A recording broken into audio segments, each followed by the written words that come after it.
जब तक ये ज्ञान लेना नहीं चाहें, क्या इनको ज्ञान हमसे मिलेगा बाबा से? गधा के गधा रह जाएंगे। तो शिव से जब तक आप ज्ञान नहीं लेंगे, जिसने सृष्टि बनाई है, जिसने हम सबको बनाया है, जो रख रहा है, जो तोड़ रहा है, जब तक ज्ञान नहीं लेंगे आपको ज्ञान नहीं मिलेगा। संपत्ति तो भोगे रहे, हवा उन्हीं की है, हम भी उन्हीं के हैं, पानी भी उन्हीं का है, सूरज भी उन्हीं का है, बादल भी उन्हीं के हैं, सब कुछ तो उन्हीं का है, उसी परमात्मा की सृष्टि है। तो हम लोग भोग तो रहे हैं संपत्ति, लेकिन ज्ञान को भोगने के लिए, ज्ञान में हिस्सा लेने के लिए हमको आपको शिष्य की मानसिकता में जाना होगा और उसी सत्ता को, उसी शिव को अपना गुरु बनाना होगा, ताकि ज्ञान में भी आपको हिस्सा मिले। संपत्ति में तो हिस्सा मिला हुआ है। नेक्स्ट। गुरुर ब्रह्मा गुरुर विष्णु गुरुर देव महेश्वरा, इसमें तो सभी को गुरु बोला गया है, तो महादेव भी हमारे गुरु कैसे हुए? क्या? गुरुर ब्रह्मा गुरुर देव गुरुर, हाँ ठीक है, हम समझ गए, आगे पढ़ो ना। इसमें तो सभी को गुरु बोला गया है। ओ अच्छा अच्छा अच्छा। भाई साहब ने पूछा है कि गुरु ब्रह्मा गुरु विष्णु गुरुदेव महेश्वरा में सब देवता को गुरु बनाया गया है, तो शिव को गुरु मानने की जरूरत, सब देवता तो गुरु है ही ले। भोजपुरी में वो कहावत बा, भगचोनर हुआ का हो। हाँ, जैसे मैं आया, इस हॉल में आया तो इतनी बत्तियां जल रही थी कि हम चुनहरा गए।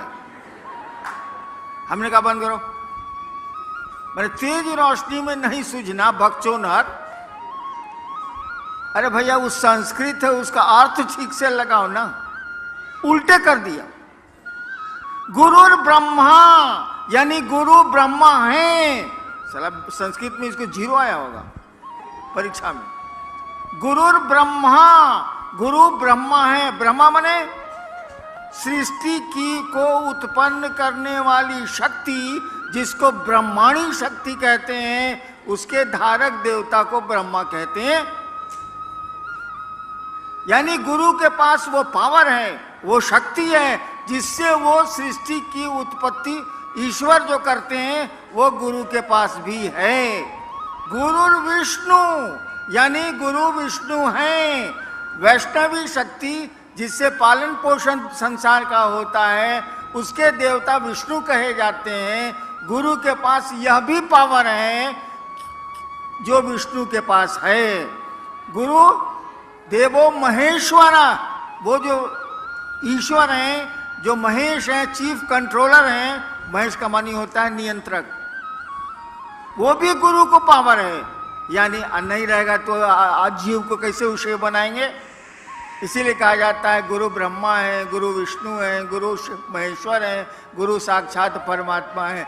भाई तो पूरा ट्रांसलेशन है कि उल्टी दहलस, सीधा उसका अर्थ यही होता है, उल्टा अर्थ मत लगाइए। संस्कृत है और ये तमिलनाडु में तो संस्कृत मूल भाषा है, किसी से पूछ लीजिए। शिव शिष्य बगिया का फूल तो नहीं बन सका, लेकिन आपसे प्रार्थना है कि आप अपने चरणों के धूल तो कम से कम बना लीजिए। अच्छा, एक भाई ने कहा है कि शिव शिष्यता की बगिया का फूल तो मैं नहीं बन सका, आप अपने चरणों की धूल हमको बना लीजिए।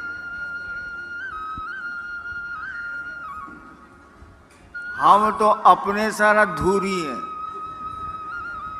हम हमारे पाँव की धूल लेके क्या करेंगे। हमारे तो गुरु शिव हैं, उनकी धूल ही लीजिए तो कुछ काम भी बन जाए, कुछ जगत भी ठीक हो जाए और कुछ पारलौकिक जगत भी ठीक हो जाए। मेरी धूल लेके क्या करेंगे। जैसे आप हैं वैसे हम हैं, आप भी शिव के शिष्य हैं, हम भी शिव के शिष्य हैं, दोनों में कोई फर्क तो है नहीं। नेक्स्ट। मेरा बेटा शिव से को गुरु मानने के लिए तैयार नहीं, तो हाँ, क्या करें? एकदम ठीक है। एक भाई ने पूछा कि मेरा बेटा महादेव को गुरु मानने के लिए तैयार नहीं है, इससे बढ़िया बातें नहीं हो सकती है, छोड़ दीजिए। जो कहे ना, समझ लीजिए एक दिन वहां कहेगा। जो कहे हाँ, चलो वो तो ठीक है, बाद में ना कह सकता है। और जो कुछ नहीं बोले, ना हाँ ना ना ना, उस साला बड़ी खतरनाक होता है। जो ना कह दिया वो एक दिन हाँ कहबे करेगा, जाएगा कहाँ वो? तो बेटवा नहीं मान रहा है तो मानेगा एक दिन जरूर।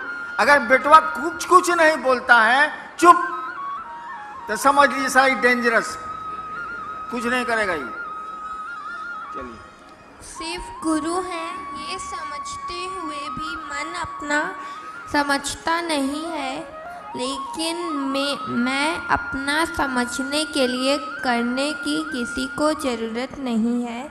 मन समझने के लिए क्या करें? वही 3 सूत्र। आपका मन समझे कि शिव मेरे गुरु हैं, 3 सूत्र ही करने होंगे आपको, और मूलतः महादेव से दया मांगनी होगी। आप लोग तो नमः शिवाय करते नहीं होंगे? कोई करता है नमः शिवाय? कौन आदमी नमः शिवाय करता है? जरा हाथ उठाओ तो। अरे साला सब झूठ बोलता है।